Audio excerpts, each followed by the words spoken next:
Good morning, ladies and gentlemen, and a happy good morning to you, wherever you are. This is a Clara Luper radio show, and today's show is being brought to you by your favorite Allstate insurance agent, Marilyn Hildred. If we are talking about insurance, let's talk about Marilyn. The telephone number is 8480311. Marilyn Hildred, your Allstate insurance agent. Now, today's program is going to be out of sight because today is everybody's day. Everybody's day to make a contribution to the Black History Monument. There will be dinners. Dinners will start. They will start serving dinners at exactly 10 o'clock. You will have a choice. Chitlin dinners, chicken dinners, catfish dinners, gumbo dinners, and incidentally, that catfish is from CP's Catfish Cafe. All at, guess what? Freedom Center, 2609 North Martin Luther King Avenue. You are invited to come and share. You have invested your money. Now you need to come and see. And when you get there, I want you to go out on the north side and I want you to look at a woman. A woman that represents mothers everywhere. She has a torch of hope in her hand for her generation. She also has a hand stretched out for those children that might have gone astray. Yes, today is everybody's day, and I want you to look at those stones on the wall. I want you to feel them. 246 stones that represent the 246 years that blacks were in slavery. I want you to look at the accomplishments during those periods. Then I want you to look at 99 smaller stones that represents the 99 years of legalized segregation.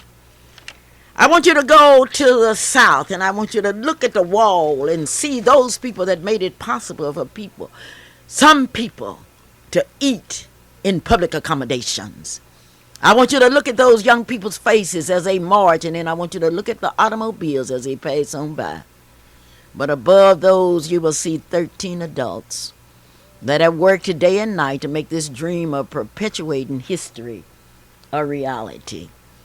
I want you to do it, and I want you to go inside. I want you to visit Gloria Matthews' Educational and Motivational Center.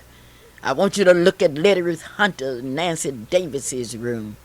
I want you to visit the presidential suite in the Blue Room, all at Freedom Center. But most of all, today, we are having a contest like it's never been before. A contest between those that will be selling different kinds of dinners. And I better give you this first. The telephone number out here is 672-1220, and I want you to call. Now let me get your pencils out. I want you to give you the names of the people. I'm going to only call those that are quarterbacking. An assistant. I want you to know that this dinner today will mean that on November the 9th through the 15th, we will be dedicating that monument. On November the 9th, it will be African Day. Mr. Harris from Langston University will bring a group of African students, and they will give you the kind of background that's great. On that day, we will dress as Africans. On November the 10th, it will be Slavery Days with Cheryl Fowler and Leola Ford. And at that time, we will dress like our forefathers during those days of slavery. And you are invited to join us. That's at Freedom Center, 2609 North Martin Luther King. But on the 11th, it will be Reconstruction Day with Barbara Smith, when blacks began to read and write and go to school. That will be a day, and we want you to be with us. On the 12th, it will be Professional Day with Gloria Matthews and Bosie Walker, telling the story of blacks that have been able to go up and climb the ladder of success. But as they climb the ladder and as they go to the top, we are hoping that they will take time and look down on those who are not there. On the 13th, it will be Civil Rights Day with Marilyn Hildred. Marilyn will be telling the whole world about those days. And we will be dressed like we did in the civil rights days of the 50s and 60s. On the 14th, it will be a salute to black music with Salonia Bennett. A salute to black music But then on the 15th, the national president of NACP, Mrs. Rupert Richardson, will be in Oklahoma City to deliver a special message to the people in Oklahoma. That's on November the 5th. We will meet at the Fairview Baptist Church. And after her address, we will move, and incidentally, Mr. Robert Gates is in the charge of the music for that occasion. And those of you that are interested in being on that program, see Mr. Gates. Not only that, but then there will be a carcade or a parade to Freedom Center. At that time, that monument will be dedicated. It will be dedicated by a minister who has been with us all of the time, Dr. Clarence Davis. Then those that have helped will be standing there and they will unveil the monument. What a day. I know you're going to be there. I would like now to tell you what we have to do. I want you to get your pencils out. We're going to have to go and vote November the 3rd. I cannot conceive of any black person or any woman not voting in the election. Let us turn the pages of history back. Let us go back to the days when women dreamed of voting, but they couldn't vote. It was not until the 19th Amendment passed that women could vote. But for blacks, it was even worse. Black women have struggled to vote, to get out and participate in the mainstream of American life. And they know that once upon a time, their forefathers were slaves and couldn't vote. They remember those days that were dominated by the Ku Klux Klan. They remember the poll tax. They remember the literacy test. Yes, they had to decide whether to feed their children or vote. They remember trying to pass examinations. Oh, what a day. But then they remember the poll taxes. They remember. But time marched on, and today nothing stands between black people, women. Nothing stands between you. Nothing. Nothing stands between them. But ladies and gentlemen, it would be a crime if you would not go to the poll and vote.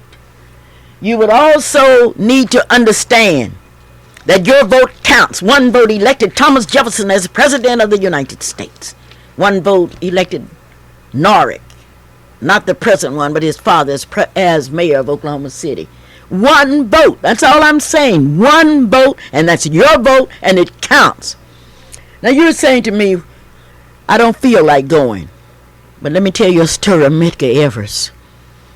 Didn't feel too well, but he was trying to show blacks how to vote. And when he went home, he was blown into eternity. One vote. One vote. Martin Luther King was not assassinated until he was forming a coalition of poor whites and poor blacks and poor other minorities and talking about changing things through the ballot. I want you to vote. Now the question must come, who shall I vote for? You need to know the issues, and you need to know how you're going to vote. Don't let anybody but common sense and reason. And today I've invited a young lady that I've admired through the years. I've admired her because she has dared to be different. And ladies and gentlemen, I would like to introduce to you my friend, my co-worker in the great cause of better opportunities for all people, Laura Williams. How are you today, Laura? Good morning, Miss Luper. Thank you so much for having me this morning. I'm just happy that you are here. And I invited you here for a very selfish reason. I wanted the people out in radio land to know of you as a person. And I'm going to ask you a question. What are the main issues in this congressional race as you see it? Jobs, education, and health care. Those are the three things throughout this 5th district, and this 5th district is a diverse 5th district. But those are the three issues that concern us here in Oklahoma and that concern us across the nation. Of course, underlying that are the problems we have with the deficit in the United States, but jobs, education, and health care. Okay, I'm glad that you say that, because we have always, as a race of people, had a deficit. We don't know. I would like to get to a plus. But okay, why did you decide to get into this difficult race? There are many reasons. I, like so many of us in Oklahoma, have been so disillusioned in the last years with the problems that we've had, seeing people leave our state, not having the opportunities here. I've decided that it is time for people like me, people who have been in business, people who have had the opportunity for a good education, people who have worked well with people, to stop talking and start doing on behalf of Oklahoma, on behalf of Oklahomans. And it has been quite an adventure, Miss Luper, I must tell you. It has been quite a privilege and an honor, really, to learn so much more about Oklahoma, to talk to Oklahomans about the issues throughout this 5th district. The 5th district is so diversified in income and race and religious belief. Why do you think that you can represent this district with all of its diversification? I have a reputation of working together with people, working with all people. My friends, my fellow workers have respected me over the years. They know that I have the utmost integrity, probably too much so in running for political office, to tell you the truth. But I do. I have a great deal of integrity, and I do respect each and every person as a person. Not as a color or creed or a race, but as an individual, and that is how I look at it. Okay, but let me go through your record with you. I want you to tell me about Laura Williams and what she has been able to do. I grew up in Ardmore, Oklahoma, southeastern Oklahoma. I graduated from Ardmore Public Schools. My great-grandfather came to Oklahoma in the 1800s. He was an immigrant.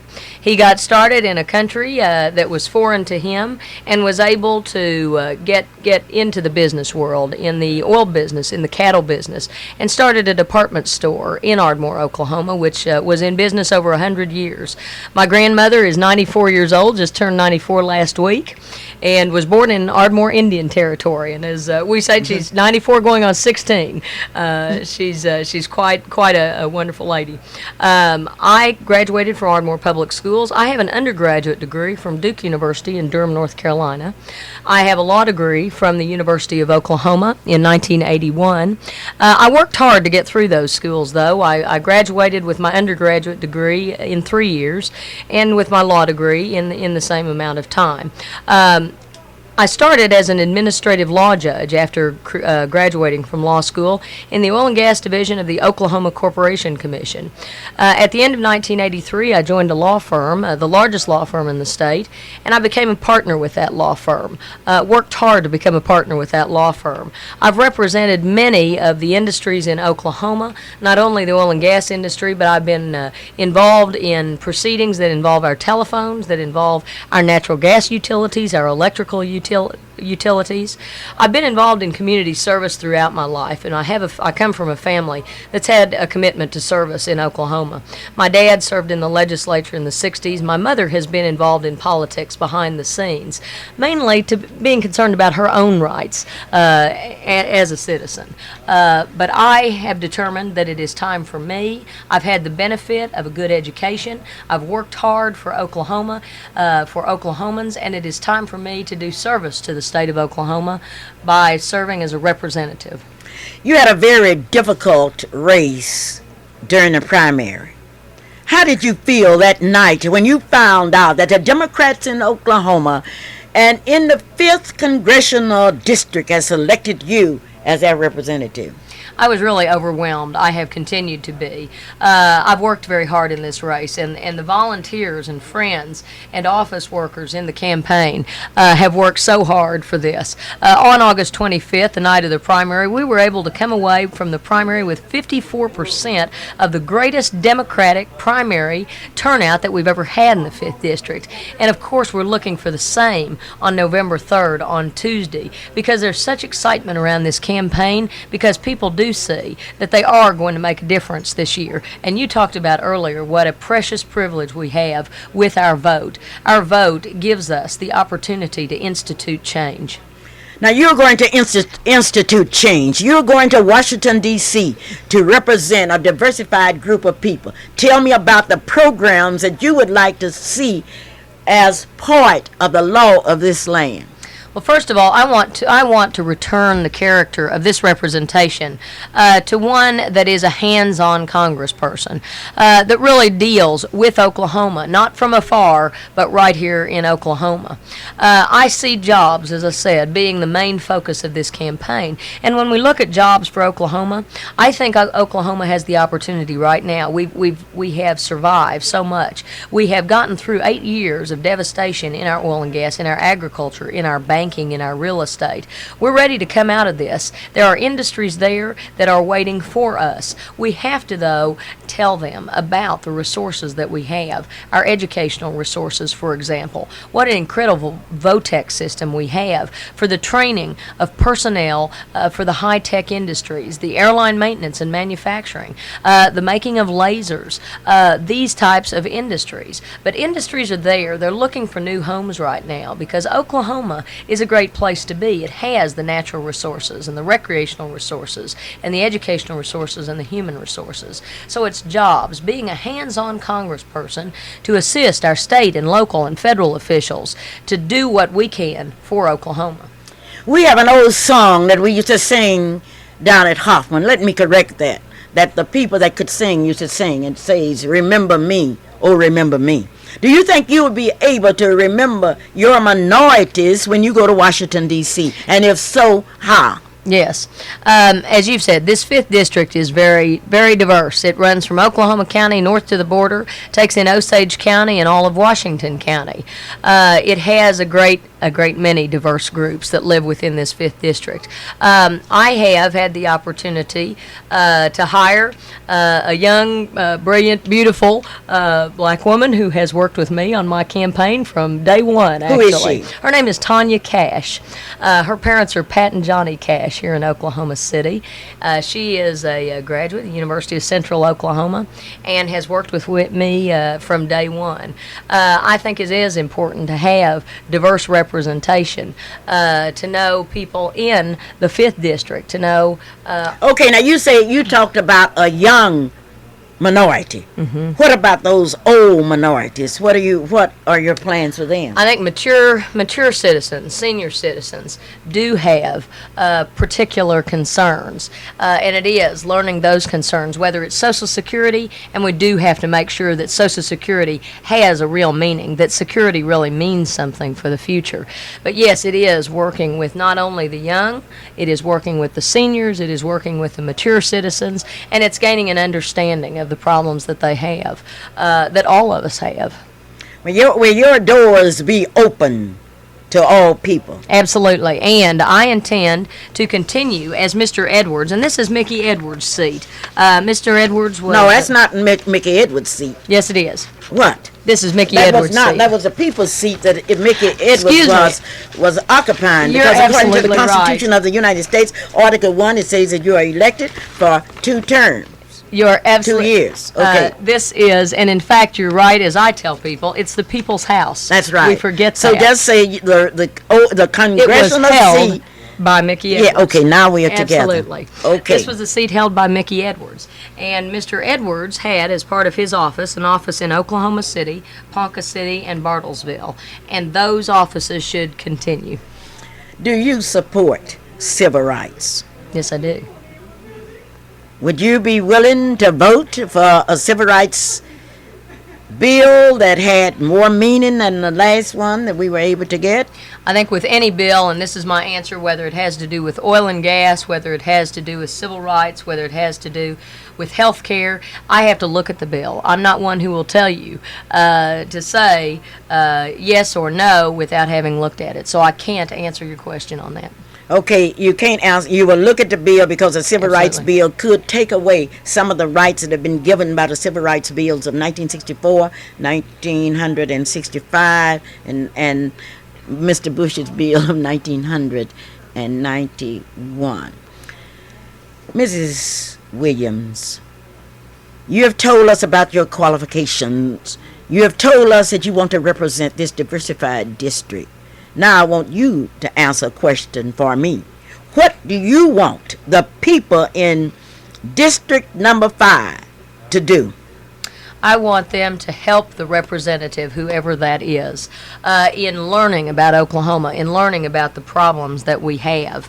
Okay, we know about the problems. The problems are we don't have any jobs. Well, the second part of that is, after learning about the problems, is learning about what solutions are available. Because certainly, I, as one individual, don't have all the answers. It's going to all people in the 5th District and asking for help. But of course, I can't represent the 5th District unless the vote goes my way on Tuesday, unless the people of Oklahoma's 5th District vote for Laurie Williams on November 3rd. In fact, you know this, I'm sure, on Monday, we have the opportunity to vote at the election board. Yeah, this is the first time we've done Yes. this in Oklahoma. We are copying off of Texas. They tell me they've been voting in large numbers there for weeks. Yes, and that opportunity is available for Okay, now, everyone. okay, you've told me what else you want the people to do, because people want to help. They want to become involved.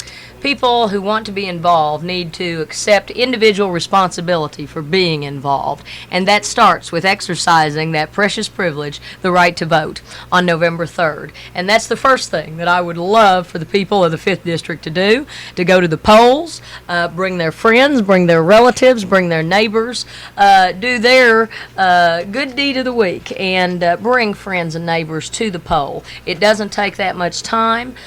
You might want to look at the ballot ahead of time. It is a little bit of a long ballot this time, and do a little review of that. If anyone needs any assistance in getting a copy of the ballot, we have them at our headquarters. We'll also be happy to give you numbers for the But election board. give us a number to call, because some of us don't have rides to the poll. Our headquarters number is 948-7373. Would you repeat that? 948-7373. All right. Now you want the people to get their friends and their relatives and their church members and their non-church members. And in fact, that's a good point. Tomorrow, when you go to church, when you attend your Sunday school classes, talk about this precious privilege, the right to vote. Find out if your friends and relatives and neighbors have a ride to the polls. Talk about exercising that right to vote. We have never had a female representative in District Number 5. That's correct. We have had a female congressperson in Oklahoma, and as you mentioned, right after we got the right to vote. Oh yes, a long time Long ago. time ago, 1920. 1920. A woman was voted in. Unfortunately, she was very right-wing and extreme and did not believe in women's rights, and she was voted out after the first term. Okay, now you believe in women's rights, you believe all that. I'm going to give you exactly 1 minute, and this is a paid political announcement paid for by friends of Laura Williams. I want you to tell the people out there, 600,000 of them that are listening, in 1 minute exactly what you would like to say to them. Oklahomans have the opportunity for real change, not the same career politicians whose only response is to say no. I'm fourth generation Oklahoma, and I'm ready to represent Oklahoma. I'm ready to work for jobs, education, and health care. I'm ready to fight for the line item veto, the balanced budget amendment, and term limits. I'm ready to help businesses by looking at the things that are important to business, because as we all realize, one size does not fit all. I'm ready to reduce the burdensome burdensome regulation that burdens our small businesses here in Oklahoma. I've had a long history of work, of education in Oklahoma, and I am ready to be part of the people's house, because it is what we forget, the people's house. It is your house. It is your representative. But the only way that we can find and seek change in Oklahoma's 5th District is to vote for change. And I do ask you, all of you who are Ms. Luper's listening audience, to go to your churches and talk about that precious privilege, the right to vote, tomorrow at your work, at your businesses, and at your offices on Monday and Tuesday. On Monday, you can go to the election board and vote there. On Tuesday, of course, to the polls, November 3rd. It is with your help that we can have real change in Oklahoma. I thank you very much. My name is Laurie Williams. I'm the 5th District Congressional Candidate in Congress. I hope, Ms. Luper, that I'll be able to talk with you again after November 3rd. It's been a real opportunity and pleasure to see you today. Don't worry, whether you are elected or not, you will talk to me. But in the meantime, I want you to think deep. I want you to work hard, because I know one thing: when the day comes for me to pull that button, when I walk in that poll, I'm going to think about the fact that we have never had a female representative in a congressional district where women are in the majority. Now, 55% of the population of District Number 5 are women. And now we have somebody that can sing our song and walk our walk. One thing we forget, 51% of the 5th District voter registration is also Democratic. So do get out and exercise that vote. I was certainly, thank you. Yesterday somebody called me and said, Clara, why is it that you aren't voting for the man that has a quail under the bush? And I said, well, one reason why is that he has had his chance. If he's been up there 4 years and know everything is wrong and hasn't done anything about it, that's just like being married 4 years and then all at once your husband decide to go out and buy some groceries. This is a Clara Luper radio show, and now we are in the big contest. Who will win today? The Chitlin people, headed by Mrs. Matthews and Miss Bosie Walker. The chicken people with Letty Ruth Hunter and Nancy Davis. The catfish people with Clara Luper and Calvin Whitaker. The gumbo people with Merle and Hildred and Jocelyn Brown. And I'm not sure about that, but I know Merlin always carries a crowd. Or the people that's doing the bake sale. Well, I would like to make an announcement, and I'm sure of this today. When the dinners have been counted, once again, Clara Luper will go. Let's talk about the Black History Monument. On that monument, you will see the picture of Africa, Crispus Attucks, Harriet Tubman, Sojourner Truth, Frederick Douglass, Dred Scott, Abraham Lincoln, Bishop Allen, Richard Allen, Booker T. Washington, W.B. Du Bois, Mary McLeod Bethune, Prince Hall, Roscoe Dunjee, Reverend E.W. Perry, Jimmy Stewart, Reverend Wade Watts, Ada Loy Scipio, Ira Holmes, Leslie Brown, Willard Moore, Dr. Dow, Rosie Parks, Whitney Young, Medgar Evers, F.D. Moon, Maxine Stale, and there will be 100. This is the Clara Luper radio show, and today's show is being made possible by your barber, Robert Gates. Robert Gates is cutting hair now, along with Mr. Gamble. They are the top. They'll cut that hair so quickly until you just can't believe it. You don't have to have an appointment. All you have to do is to walk in. That's at 2609 North Martin Luther King. And today they are looking good because they're going to have a dinner. Letty, you're here. Who's going to win today, Letty? Letty's going to win today, Mrs. Luper. Any doubts in your mind? Yes, I have. What doubts? I'm full of doubts. Now, you are asking people to buy fried chicken, and I'm asking them to buy catfish. Miss Matthews asking them to buy chitlins. Cheryl Fowler's asking them to buy a cake or a pie or what have you. Now, Miss Luper, you mean to tell me you're going to ask people to buy catfish instead of buying chicken? Of course. Why should anybody buy chicken dinner? Because chicken is one of the leading meats of the world. I'm not only of Oklahoma City, but everyone loves chicken.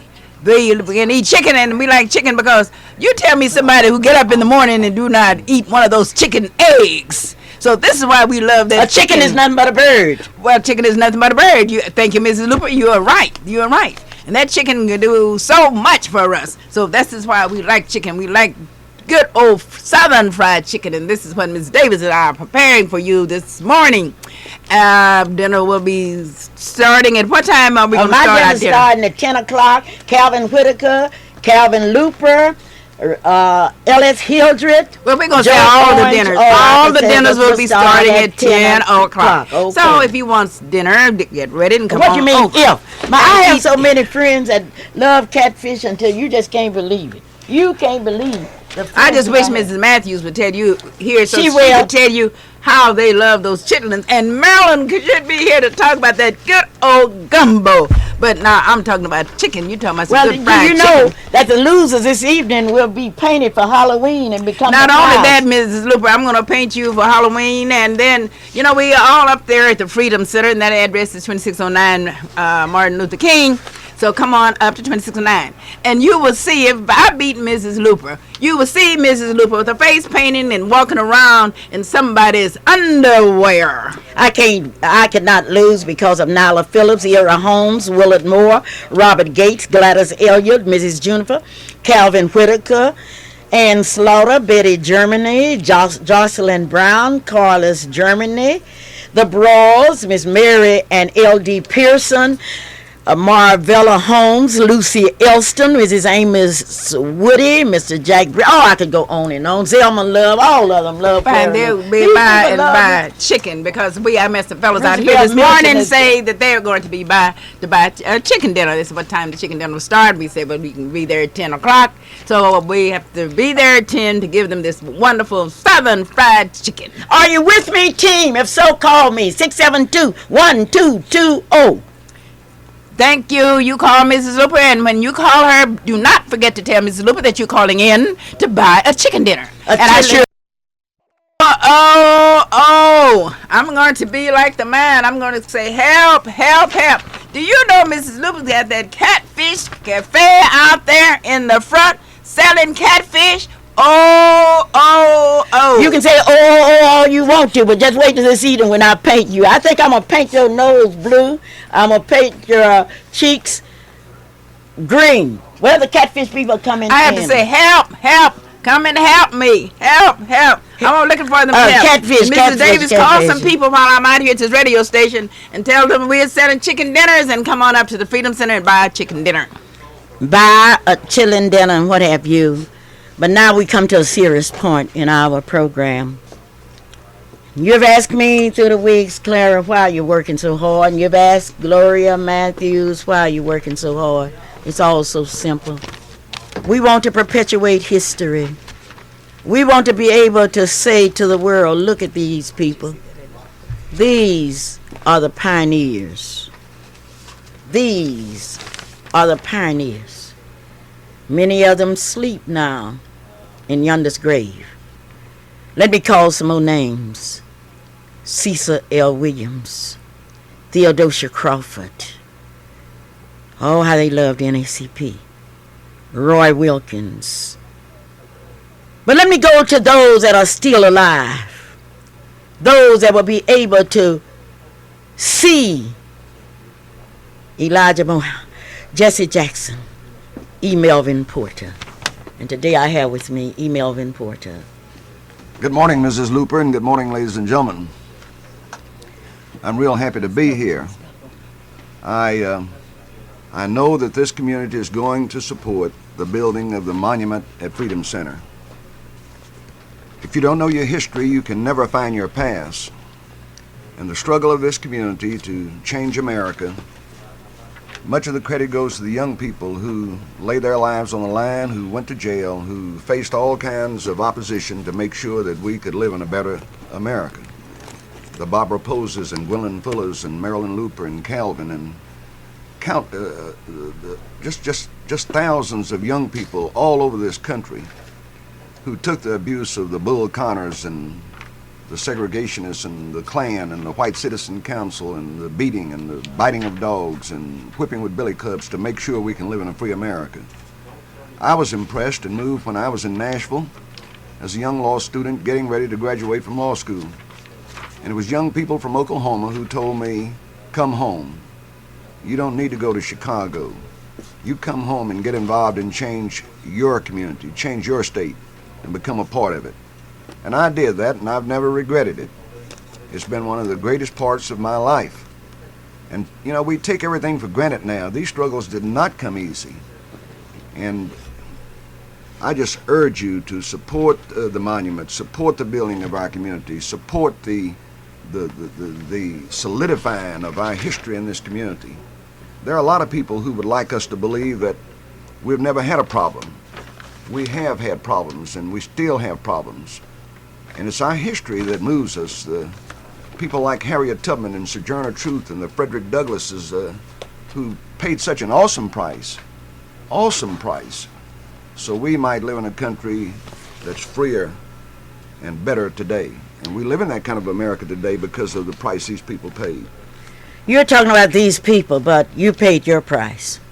You have suffered, Melvin Porter, because of the fact that you were able to change this state by introducing a law that eliminated segregation in Oklahoma. And I want to thank you.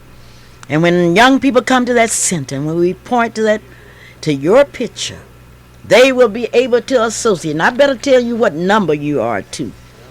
On that, Lord, you will be number 96. And I'd say, E. Melvin Porter from Okmulgee, Oklahoma, came to Oklahoma City, stood in the legislature, in the Senate, and say these laws must be changed. But let's talk about E. Melvin Porter now. I understand that you are now employed by what office? The Oklahoma County District Court Clerk. Tom Patuski is the court clerk, and I work there as personnel director and one of the 6 supervisors. As what now? I'm director of personnel. What does that mean? You know, I'm from Hoffman, Oklahoma, and I do own a small business, but I don't have no director of personnel. Personnel problems that occur within the office ultimately must be addressed by me. And whether the person in that office is employed in a different division, if they have a personnel problem, then that person and their department head and their supervisor come to me and we try to resolve the problem. But you're a black. In Oklahoma County, we don't have no black personnel director. Well, we do in the district court clerk's office, Ms. Luper. We have 3 department heads who are black in the district. Oh, just a minute, Porter. You have 3 department heads, 5 assistant department heads, 23% of our employees are minority, 25% of our management is minority. It's the best record of anybody in the court clerk in the county court in county government. You have all of that. Have you been happy there in your position? Are you treated first class? Oh yes, Ms. Luper. There's not any question about it. Mr. Patuski consistently takes the position that he does not necessarily employ somebody because of their color. He employs because of their ability. He is sensitive to the fact that his office must be a melting pot comprised of a composition that America's comprised of. And so out of 120 employees, 22 of those employees are black, 4 are Hispanic, 1 is Indian. We have the best handicap record of any county office in county government. Not only the best minority record, but we have the best disabled and handicapped employment record. Porter, that's really great, but being from Hoffman, Oklahoma, I don't even know what a county clerk would do. Well, the district court clerk is the keeper of all legal records. Lawsuits that are filed in the district court clerk's office. We issue beer license, we issue bingo license, we issue private processor license. We are the keeper of the court records. We supply courtroom clerks to every judge. We keep all of the records in divorce cases, probate, criminal cases, traffic tickets issued by the Highway Patrol. So you are the personnel manager. Yes. Let me meet you, Attorney Porter, Senator Porter. It's a pleasure to meet the personnel director. Oh, that sounds good. Ladies and gentlemen, Senator Porter is here today in living color. Today, as you go to Freedom Center to buy your dinners, you're making it possible for the world to know that in Oklahoma City we have Senator E. Melvin Porter. Senator Porter, thank you, and tell me exactly what you want us to do. I want you to cast your vote for Tom Patuski for court clerk. And I want to say this to this community, Ms. Luper.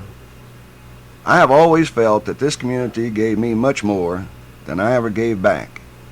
And for that, I shall always be extremely grateful, always try to be positive in this community, and the trust and confidence that this community placed in me for 22 years as their state senator and for the other years as a person who was involved in the struggle, I'm extremely, deeply appreciative. Cast your vote. The ballot box is one of the strengths of America. Every vote counts. I urge every citizen to go to the polls and vote your conscience. I ask you to vote for Tom Patuski for re-election as court clerk. Thank you so very kindly, Senator Porter. And incidentally, I know you will be at the dinner today, and we are having a contest between the Chicken people, headed by Letty Ruth Hunter and Nancy Davis, the Chitlin people with Bosie Walker and Gloria Matthews, the Gumbo people, headed by Marilyn Hildred. Well, you know, the I'm Catfish, Catfish, headed by Clara Luper. Now, Senator Porter, I just want to know what you are going to do today. I'm a great bass fisherman. Oh. And I'm offended that I was not included so I could bring that bass in there and let them get a chance to eat that bass. But since you don't have me there with the bass fish, I have to choose the catfish. All right, Senator Porter, you're just great. Clara Luper is running ahead of you chitlins, you chicken people. Now, today I want you to know that this program is being made possible by the people at Edwards Redeemer, 1530 Northeast Grand Boulevard here in Oklahoma City. If you are looking for a place where your people will be taken care of, remember, Edwards Redeemer, 1530 Northeast Grand Boulevard. Congratulations to you on trying to complete, and after today we'll be so close we can just scream, the Lamar Beauty Supply Company, located at 1736 Northeast 23rd. I'm going to let you in on the secret. The owner of Lamar's Beauty Supply Company is a son of Willard Moore, who is on that monument. And you ask me, why is Willard Moore on that monument? I want you to turn the pages of Oklahoma's history back. And I want you to look, and I want you to listen, and I want you to read about Willard Moore. And when you come there and look at that monument on November the 14th and November the 15th, you will be able to say, it's not always those that make the headlines, because the most beautiful part of a car is not the outside, but that motor inside, and that's what Willard Moore has been. You will see era homes. Oh, I wish you could read a history. I wish you could read a history. We are preparing a booklet now with the history of those that are on the monument, and I cannot tell you today all of those, but I can tell you to go to Elite to Repeat, because they have a sale that you cannot afford to miss. The $10 shelf is now $5 at 7308 Northwestern. If you really want to look good this season, I want you to go to Elite to Repeat, 7308 Northwestern, where everything is on sale, where those $10 outfits are now $5, and they are outfits you will not find anybody else looking like you. Frank L. Rucker Jr. of the Crossroad Chrysler Plymouth Company would like to thank those of you that are coming in. 208 Southwest 74th or I-240 at South Walker. I want you to go out there and I want you to look at the salespeople. You've been praying and wishing for the day that minorities would take their place. Well, we are taking our place, and I want you to buy your cars. If you don't buy your cars from somebody that you have prayed that will own a car lot, who are you going to buy it from? Now, that's Frank L. Rucker Jr. Ladies and gentlemen, stay tuned, because I have a story that I want to tell you. And I'm asking Mr. Coverton to call me now, because I want him to help me with this story. This is a story that you, the people, must know about. I'm waiting now for a call. Elite Repeat, a big sale today. So many times you ask me, say, Clara, you're always talking about something. How do you find out so much? And then I ask you, why don't you find out something? I don't go out looking for stories. Stories come to us. But I will go out and look for a story about you if you don't come up there today and support. Now, some of you that don't want to eat, come up and leave your donation. If it's just a nickel, leave your donation. If it's a dime, leave your donation. And some of you out there who are in high positions have promised that you were going to help me. And I read and I listen. We haven't had anybody to come along and speak to us. Mrs. Matthews is on there. Let's talk to Miss Matthews, but I want Mr. Coverton to hurry and call me also. Mrs. Matthews? Yes. Hello? Hello? Are you ready to be painted today? We are going to paint you if you lose this I'm already race. painted, Miss Luper, because I'm really selling these chitlin dinners. You have already started selling chili? Yes, that's why I'm late. I didn't call in. I was had so many calls, and I knew my beautician friends and my church members and all of my friends would come through, and all of my business people, child care centers and all. I'm asking you to come down and get the chitlin dinner, and if you don't eat chitlins, get the catfish dinner or the chicken dinner or the gumbo.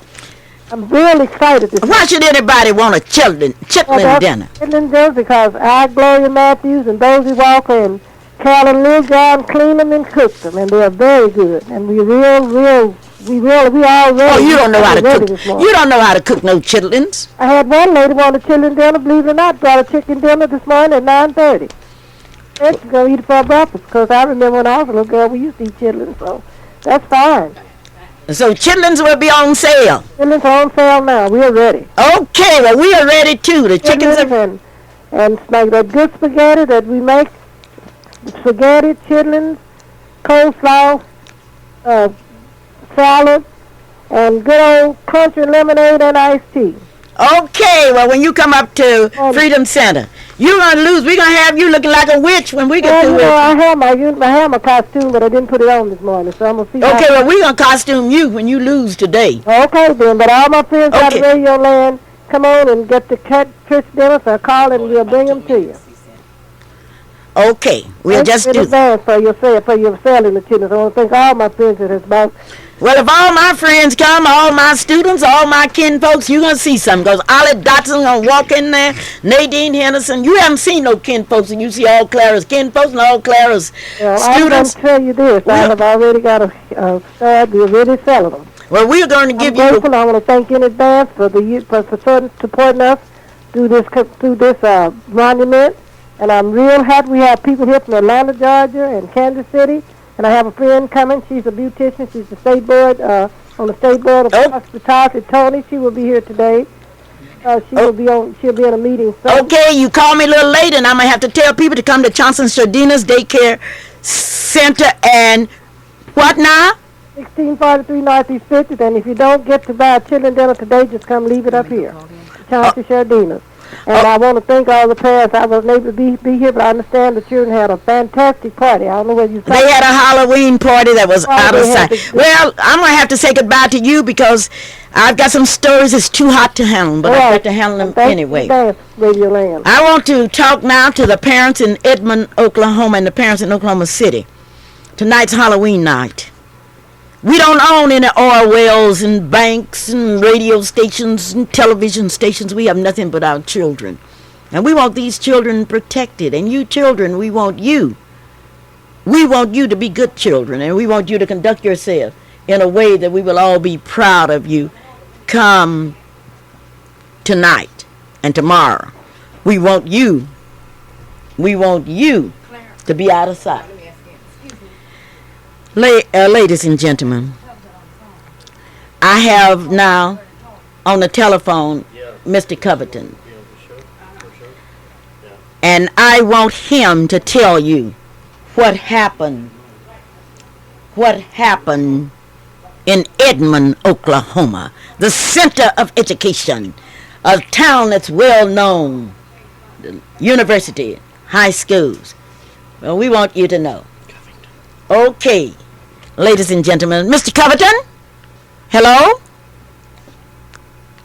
Oh, what's wrong now? Yes? Okay, we're having a little difficulty, but you won't have a difficult time finding CP's catfish. CP is so kind to allow his cafe to roll up the Freedom Center to serve you. Okay, we're about ready now. Hello? Yes. Mr. Coverton? Yes. This is a Clara Luper radio show, and you are a parent in the Edmond School District? Yes. Tell me what happened to your daughter and your niece. Let me just pretty much say this, that during the time that they were riding the bus. And talk just a little louder so that my people in Holdenville can hear you. Okay. During the time while they were riding the bus, and let me just say this, we're still looking into some of the facts of what has happened, but we're endeavoring to get to that. But anyway, my understanding that they were riding the bus, and there were some racial remarks that had taken place, and my understanding that there was some physical contact on the behalf of the two white boys that attacked the black girl, and not only that, but the confrontation led from the bus into inside of the school, and from that point there were also some conflict as well as in the school that was initiated from the bus, and from that point on inside the school. Then at the same time there was some communication taking place between the two boys, and especially one of them who decided to initiate it even further, and there was some confrontation taking place. And what we have at that time, a particular teacher who grabbed one of the black girls and attacked her, as you would call assault and battery. And because of his negligence or his lack of tactfulness, he pretty much ended up taking the black girl to the school office, or the administrative office, and from that point on, the school made a decision. Oh, all right, now, the black girl kicked the teacher, right? It was not so much the black girl kicked the teacher. The teacher grabbed the black girl. The teacher grabbed the black girl first. Right, and threw her against the wall. And she didn't know that he was a teacher, per se. That's correct, and threw her against the wall. And as she was falling back, my understanding that her feet went up and accidentally kicked the teacher. Okay. So, the kick wasn't intentional. It was a reaction of the action of a teacher grabbing a student. Okay, now let's go over what happened next. Okay. Okay, you notified the NACP Youth Council. We immediately came to your rescue. Is that correct? That's correct. And we forward the complaint to you guys, and pretty much your response that you did attend a particular meeting at the school, and from that point on, you and I both know that the school handled the thing in a very immature way, and their decision was pretty much, it's still mind-boggling. Okay, now let me go over that decision. Letty Ruth Hunter and I went there as advisors of the NACP Youth Council. At that time, I was shocked. I was shocked beyond educational repair. Yeah. Because, ladies and gentlemen, this is actually what a white teacher told us, that a little girl, how tall is this young lady? About 5'2"? Probably about 5'1", 5 feet. Okay, had a pencil, 3 pencils, he said, in her hand, and pointed the pencil at him, and he was so frightened that he just couldn't believe, because his life had been threatened. And they asked him, did she threaten your life with words? No, but she had 3 pencils in her hand, and this man's 6 feet tall, and I couldn't believe it.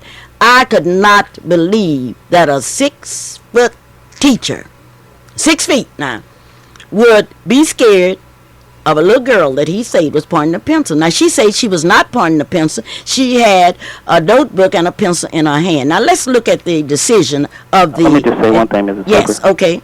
The pencil was not, based on our investigation, was not in her hand. It was in her books. Okay, all right. But as a result of that, the white boy was given 3 days in detention right there in the school. The black girl who came to the aid of the other black girl was sent home for 3 days, and the girl that had never had a disciplinary problem, a straight A student, was sent home for 11 weeks. Now, we pleaded on behalf of education, on behalf of understanding, and on behalf of justice, but the superintendent and his committee, and on that is an assistant principal, used to be at Northeast High School, Mr. Davis, and all of them say no to us. And as a result, on Wednesday morning, what will happen, Mr. Covington? There's going to be a school board meeting there, and we're going to present the facts. Let me just say this. Okay, say it, and Herman, say it. That they never did investigate the racial remarks and the racial slurs that initiated on the bus. They did not investigate the attack of the white boy to the, on the black girl. They never investigated that at this particular time. They still haven't addressed the... They haven't addressed the issue. There's one black teacher in that school. There are no black counselors, no black administrators. What a school system. Well, Mr. Covington, thank you so very kindly, and I'm asking all of the parents in Edmond that are interested in education of their children, because what can happen to one can happen to the other. No man is an island. I would like to remind all of you that IGA has a sale, and I want you to go by Hometown IGA, 23rd and Martin Luther King Avenue, and I want you to get there. The calls are coming in out here, and look like the chicken people and the children people are leading the catfish people. Well, my people not calling because they are on their way. Yes, it was a dark day. It was a dark day for those of us that loved Alfred Luster Sr., because on last Sunday he went home to be with God. Large number of people gathered on Thursday at 11 o'clock at the loving St. James Baptist Church to say goodbye to Alfred, one of my favorite students, outstanding football player, graduate of Langston University, a teacher. Yes, it was a goodbye. And as the members of the Kappa Alpha Psi fraternity sang that song, and as the friends gathered, and as Reverend W.B. Parker delivered a memorial service, as he put down the scriptures, lined them up in the life of Alfred Luster Jr., we were proud. We extend our sympathy to the family. We loved, and the people loved, Alfred Luster. Today at 1 o'clock, Barbara K. Williams, a graduate of Douglas High School, will be funeralized at 1 p.m. at the Ross Funeral Home. She's a daughter of Katie Williams. Mrs. Cleo Lewis's funeral will be this morning at 11 o'clock at Fairview Baptist Church. As I look at the clock on the wall, I know it's time for me to go get in line. I'm going to be serving so many catfish until I'm going to make catfish scream. Merle's going to be serving that gumbo, and the gumbo is ready. The catfish is ready. The chicken is ready.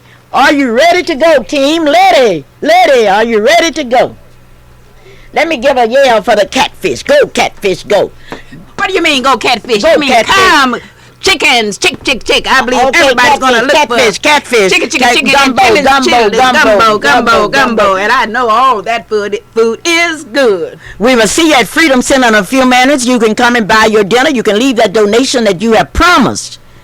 You have promised to help us, and we are dependent upon you. And this is Clara Luper saying, I hope you are safe Halloween, and for God's sake, don't get in any kind of trouble. I told you not to fill the jails, and many of you have gone on and stolen things and gotten in jail. Do not do it. This is Clara Luper saying, I do love you, and I'll see you at the catfish dinner. Bye-bye. The station where you hear the word of God.